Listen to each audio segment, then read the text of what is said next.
should we be given warning at the beginning of a programme if there's going to be anything about the Beatles, as all Beatle fans can make sure to listen, and have a chance to ring up other fans to make sure they are also listening.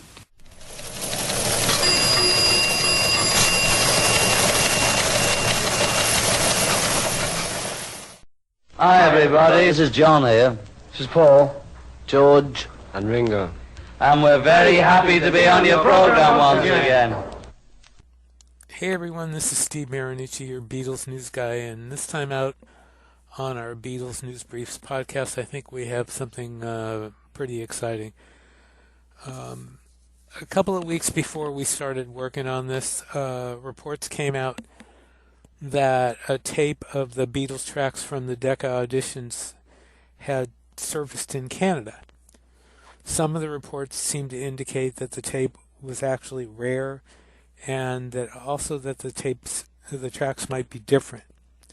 Well, we've heard reports of this kind about Beatle tapes in the past, so initially it didn't bother us and it didn't seem to mean much. But after reports made it to the Beatles channel on Sirius XM, we decided to do a little digging and see what we could find out. We think most of you are familiar with these tapes. They've been around the collector circles long enough. It's likely that you know the Decca audition tapes or tracks from it have also been auctioned before. Notably, there is the tape auctioned in 2019, which Mark Lewison described as having differences in September in the Rain and Three Cool Cats. There were also the acetates of Hello Little Girl Until There Was You that were sold in 2016. So we contacted the men that had this new tape. Rob Frith is the owner of Neptune Records in Vancouver and the producer of a music collection called The History of Vancouver Rock, which is now up to Volume 5. Doug Schober is host of a music video blog called Noise from the Cranium, and Larry Hennessy is a music archivist, transfer and restoration engineer at reel2reel2digital.com. So what we are doing here is discussing with them what they have and where it came from what they know. They read me the track listing. It's the one that is on many of the bootlegs. Here's the track listing. It's Money, Chic of Araby, Memphis, Tennessee, Three Cool Cats, Sure to Fall, September in the Rain, Take Good Care of My Baby, Till There Was You, Crying, Waiting, Hoping, To Know Her Is to Love Her, Based on My Mucho, Searching, Like Dreamers Do, Hello Little Girl, and Love of the Love in that order. They were together to hear the entire tape for the first time. The day after our interview, Larry Hennessy sent us their impressions of the listening session, and we'll give those to you after you hear the interview. We also contacted 3 respected Beatles authors. Piers Hemmingson, the author of 2 volumes of The Beatles in Canada, Bruce Spicer, author of numerous discographies and histories of the Beatles labels and albums, with the one most recent being The Beatles, A Hard Day's Night and More, and Mark Lewison, author of The Beatles, All These Years, Tune In, Volume 1, for their opinions on the situation. They gave us their thoughts, which we will give you after the interview.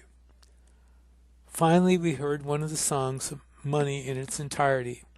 We'll discuss our impressions after the interview. Here's our interview with Larry Hennessy, Rob Frith, and Doug Schober. Hello, everyone. This is Steve Marinucci, and I'm talking to the 3 gentlemen involved with the finding of the Decca tape in Canada. On the line with me is Rob Frith, owner of Neptune Records, Doug Schober, who heads the Noise from the Cranium podcast, and Larry Hennessy, who works at reel2reel.com and does digital transfers, and you guys are actually transferring the tape tonight. This will be the first time that we've actually played the whole tape. We've only heard snippets of the tape 3 times. So Okay. this will be the first time that we've played the whole tape.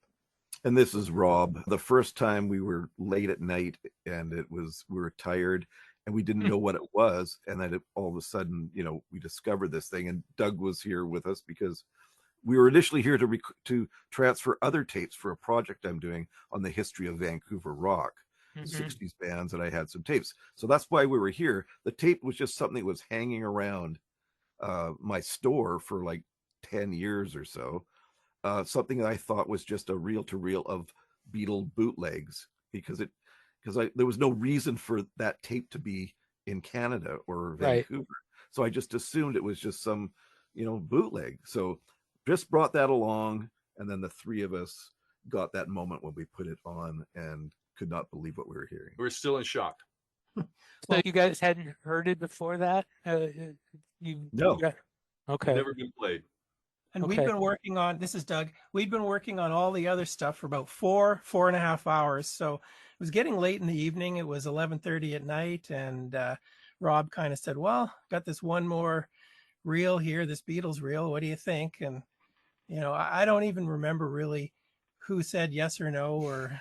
Well, yeah, he said, I've got this tape that says Beatles demo. And we kind of all looked at each other. We went, sure. But when we put it on, I mean, right away our jaws dropped, and within a few songs, I think we figured out exactly what we had. I got on Google right away, and within 2 songs, it's like, this is looking like the Decca recordings from 1962. And then each song would come up, and I go, yep, that's the Sheik of Araby. Yep, that's this one. That's that one.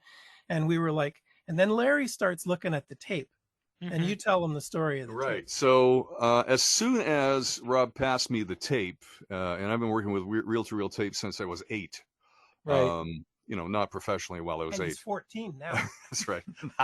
So yeah, all my life. And so I know what a master reel-to-reel tape looks like, as opposed to a bootleg tape. Right.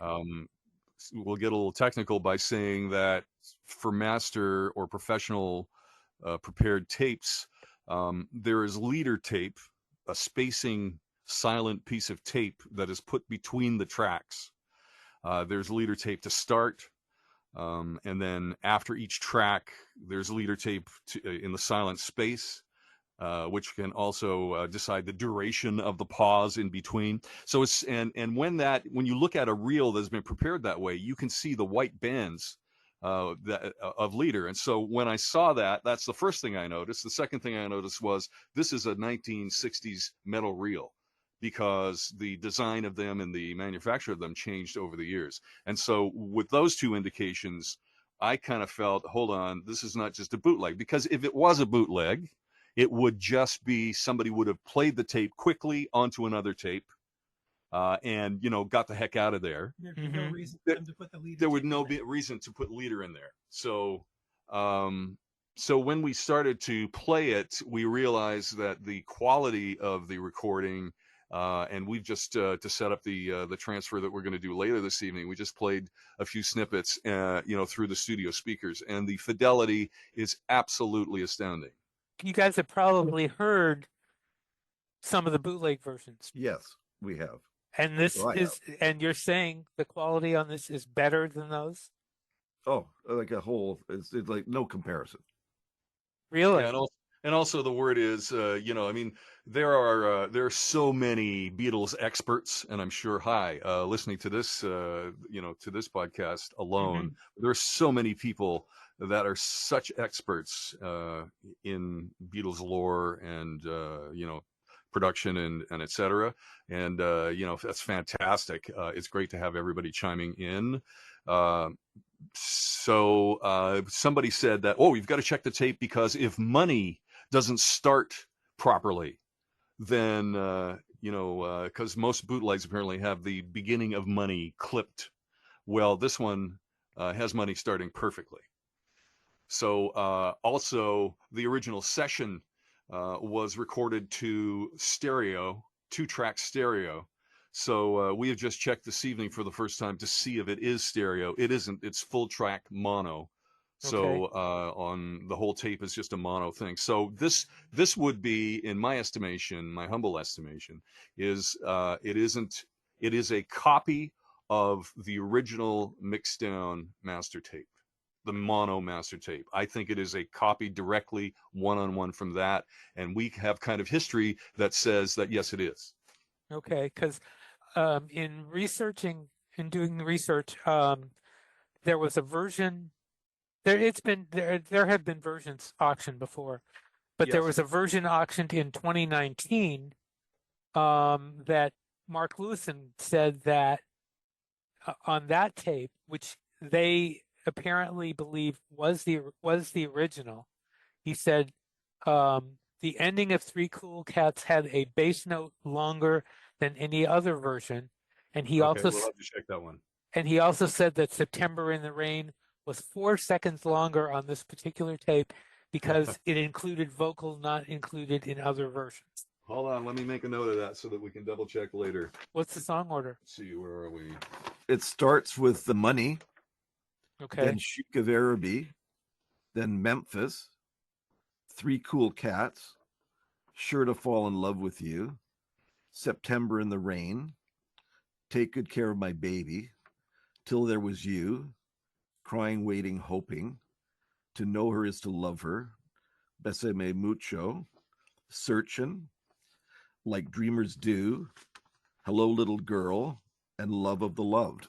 Right. As far as, Larry, your comment about it being in stereo, I believe, I'm pretty certain that it was done in mono. I mean, people have put out stereo versions that they have quick mixed, since. Yeah, stereo And mono. because, Yeah. right. I mean, you can do just about anything with anything now, given the technology. But I'm pretty certain that this is mono. It's not stereo. If that's the case, then what we could be hearing here is right off that master, because I tell you, the fidelity on this is incredible. Everything sounds so crystal clear and so deep. And have you done any direct comparisons?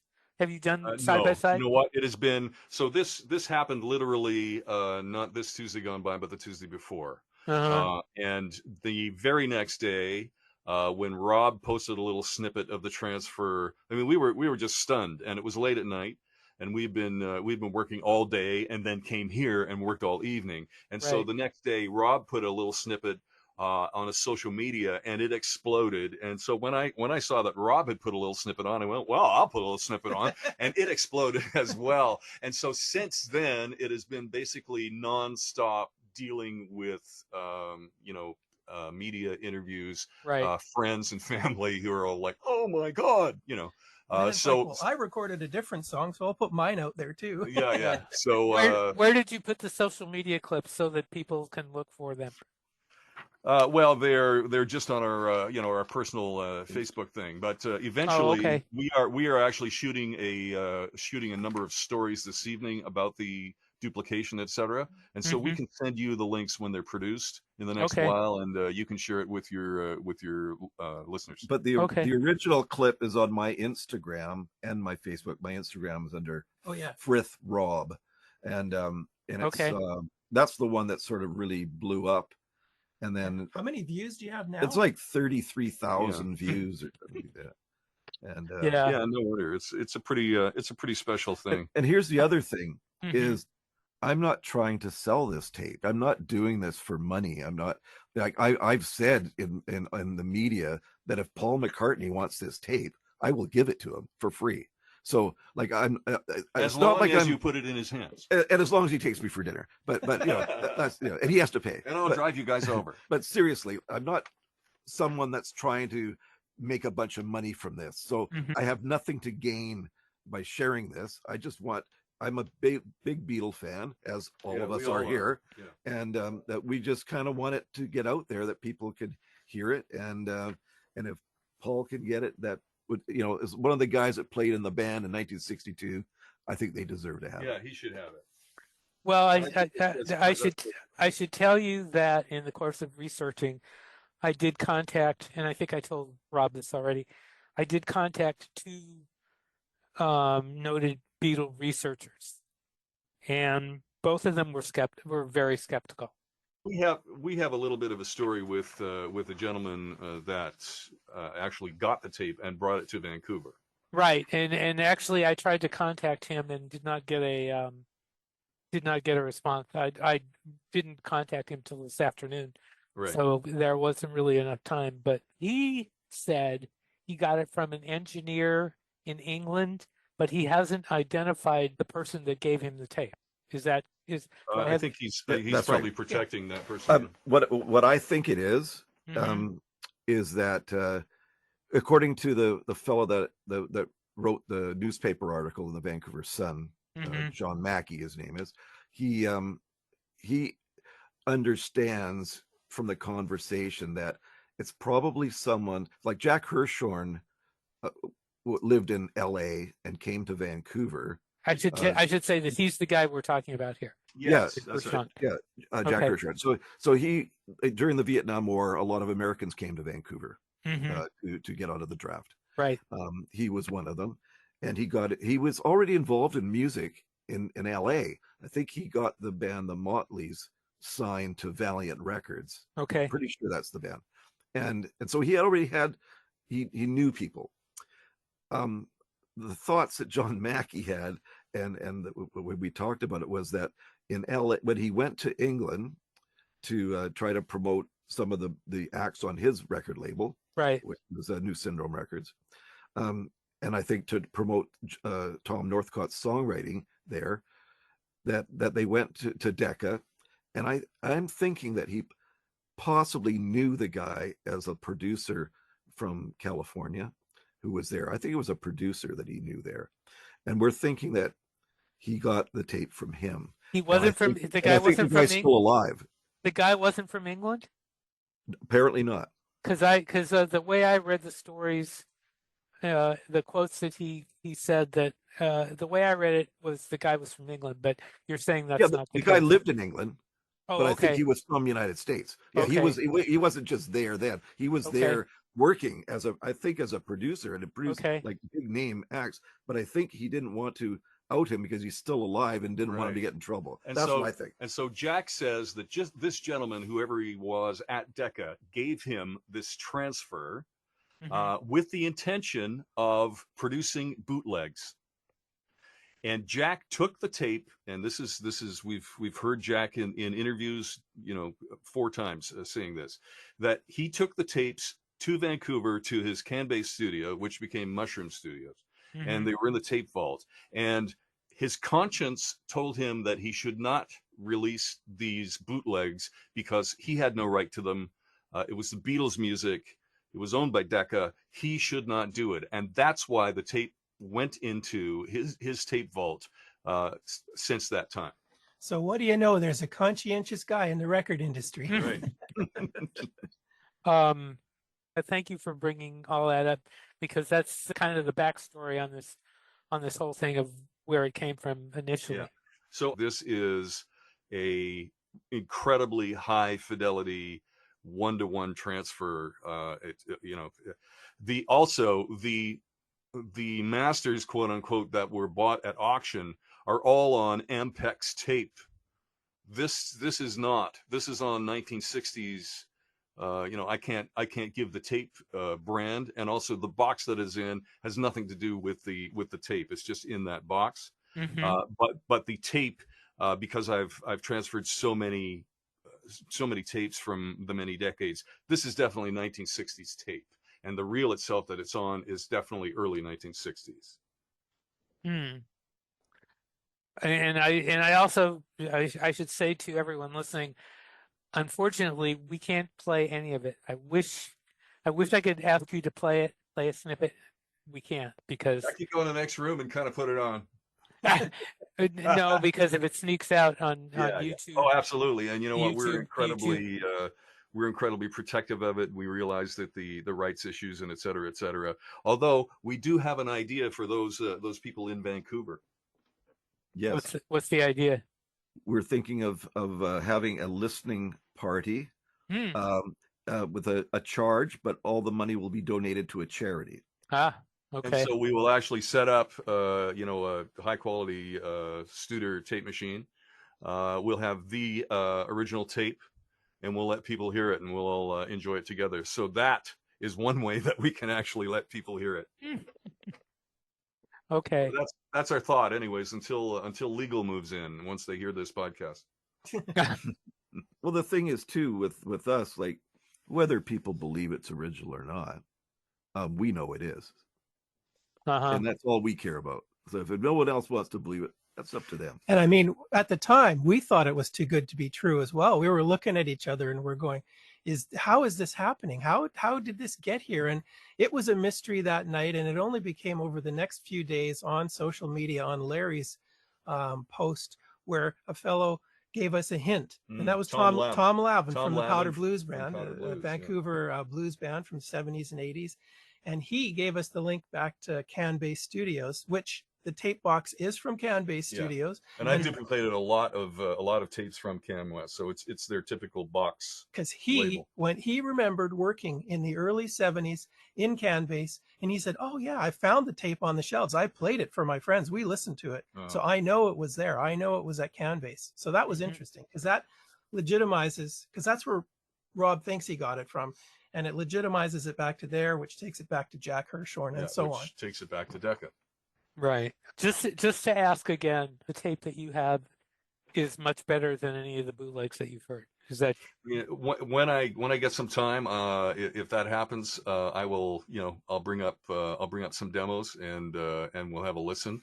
But as a duplicating engineer and a audio restorer, this fidelity is fantastic. Now the balance of the recording is not that great, because as we've read, the whole engineering team there was hungover because they've been celebrating New Year. It was January 2nd. And rock music was new. So sometimes the balance is not that great. You can't hear Pete Best very well, although in a couple of songs you can. But the fidelity, the frequency spread of the high frequencies and down into the very mellow lower frequencies for the bass are, they're outstanding. It's notably outstanding. I listened to the Beatles, the Beatles, like that was the reissue, the double CD. I listened to that this morning, and it's got 5 songs from that. Anthology, right? Anthology and 1. This sounds like way better than that. Yeah. In the room, we're listening to it, obviously off tape rather than a CD, so it has a warmer. That doesn't matter. That doesn't matter. It's we'll have to that'll have to be our next experiment. Once we haven't even transferred it yet. We're about to, after we talk to you, we're about to go in and actually transfer and play the whole tape. But what are you going to transfer it to? Now here comes the advice. We are going to play the tape on a Studer A810, a high quality, well maintained reel-to-reel machine. The tape itself is at 15 inches per second. I will play it into 2 different. So we'll record 2 machines at the same time. Right. So we'll record CD quality. So that will be 44.1 sampling rate, and then 24-bit. Even though CD quality is 16-bit. As I understand, bit rate can be changed a lot easier than sample rate. I will also have a Pro Tools rig running that will sample and at the highest bit rate and the highest sample rate, which is, in the future, that's how we'll listen to music, man. And so, you got to do that. Although it's, it's kind of difficult to deal with that sample rate because you've got to down convert it and et cetera, which brings its own problems in. But for the sake of history and for the sake of that's what archivists should do, that's my plan. What do you suggest, Steve?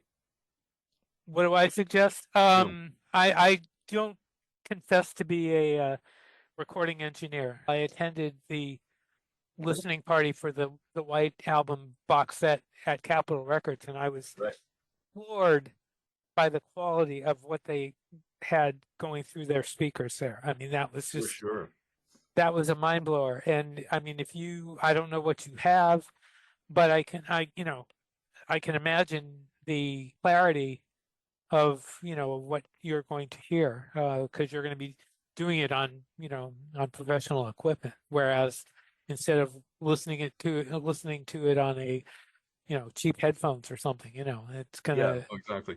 No, it'll be a very high quality transfer. Um, and you know, I wish that you and I wish that everybody listening right now could be in the room with us to hear this. And I think everybody would be you know, grinning and shaking your heads as to, oh, you know, it sounds so amazing. Well, all I can say is, I wish you best of luck. Are you going to try and further get some clarity on exactly of the origin? Are you going to try and do any more investigation as far as that goes? Well, I know the origin. We know that. We know for a fact where it came from. It came Mm-hmm. from Decca, and we know that it came from Jack Hirshhorn.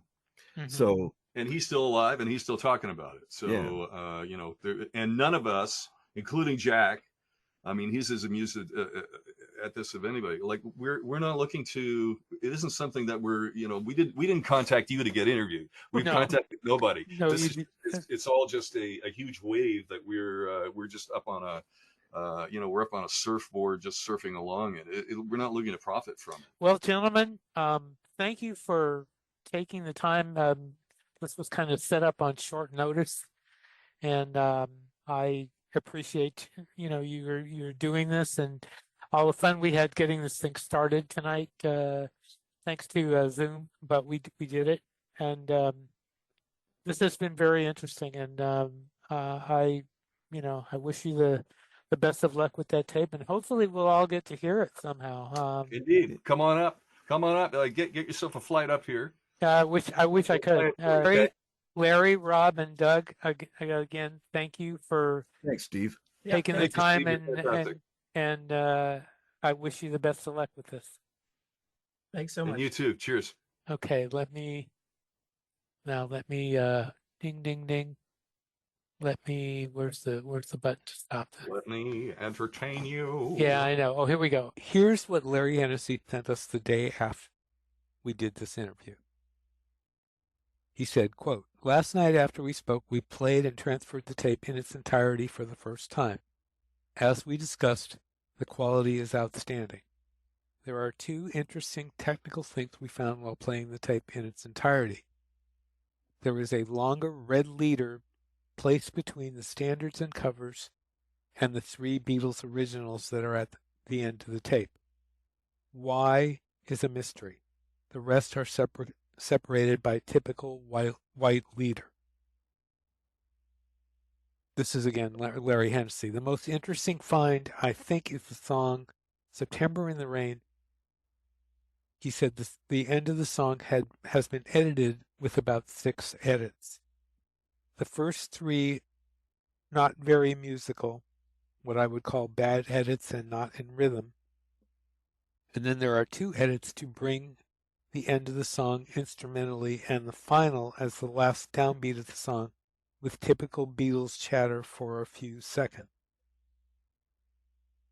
We compared a few online versions of the song from the Decca sessions, and those edits are present. So, he said, more research will have to be done. If the edits are physically present on this tape and most versions have the same bad edits, then did this tape supply the versions that exist?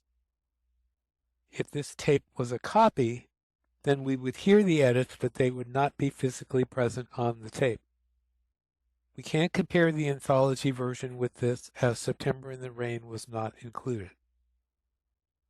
The Beatles' hive mind," he's talking about the fans, "the Beatles' hive mind can help by comparing versions they have of September and see if the last 30 seconds of the song have those non-musical bad edits. And you are welcome." This is Steve saying you are welcome to do that. Back to Larry. "If they do, then the versions came from this tape. If they don't, then it's from different tape. Why it was edited may have been to fix a bad ending and cobbled together from a pickup ending second take. I personally would not choose that engineer to perform edits. They may be better suited to cleaning up the tape path on the machines. As I understand it,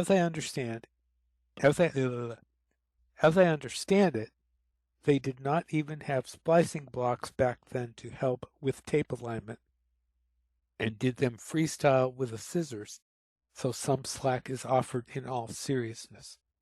Will be interesting to hear what your audience can find with their versions of September in the Rain. It's a mystery we can all work on. And as you heard in the talk and here, they think that this might be a low generation copy of the original. Or could be. But in any event. So that's where we are with the tape. Here are the statements we received from Bruce Spicer, Mark Lewison, and Piers Hemmingson. We requested the statements from them before we had heard the tape, before we had talked to them, before we had talked to Larry, Rob, and Doug. And so this was just we asked for the statement on the general situation here. And here's what they said. Bruce Spicer said, having not examined the tape box or the tape or heard the tape itself, it's impossible to make any definitive comment on exactly what it is. At best, it's the actual master tape, which seems unlikely. At worst, someone recorded the Decca songs from a bootleg onto an old tape reel. It probably falls somewhere in between and maybe a copy made from the master tape transferred in the early 60s. This does not appear to be anything to get excited about unless the tape contains something that has not been released before on legitimate or gray market releases, and to this point it does not.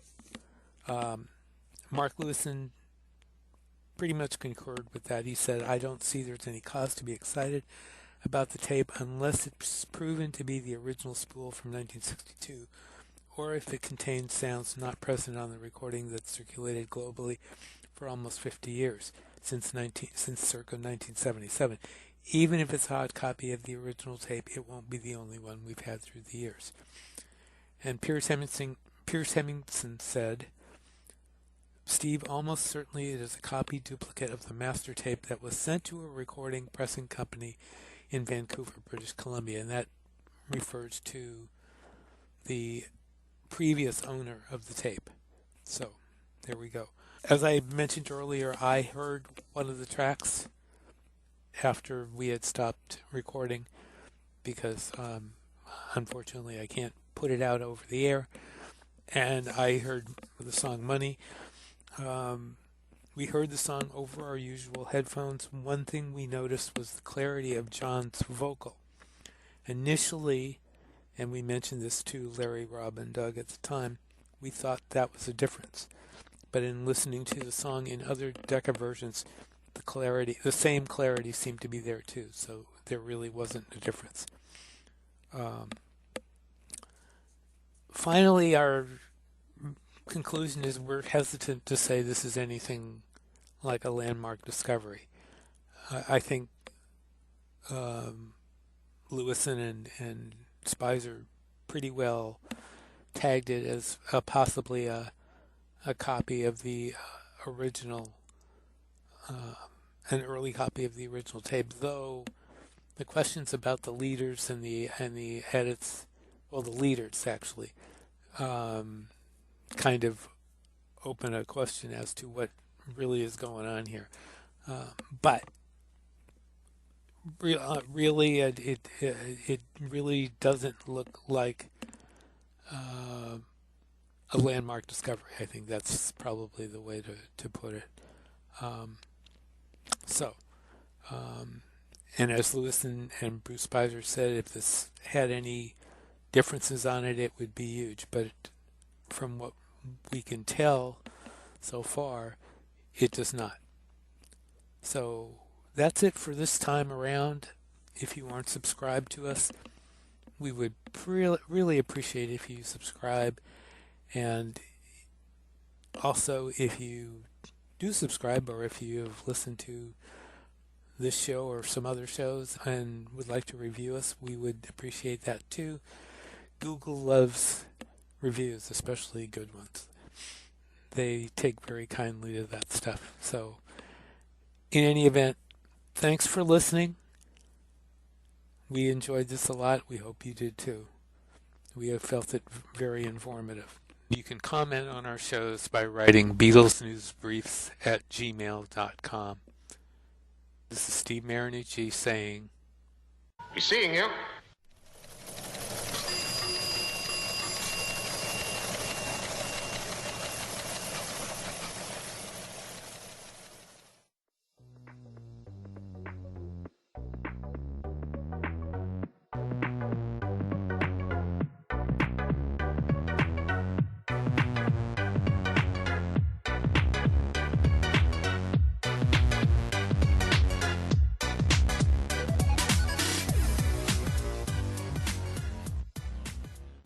Keep that one. Mark it fab.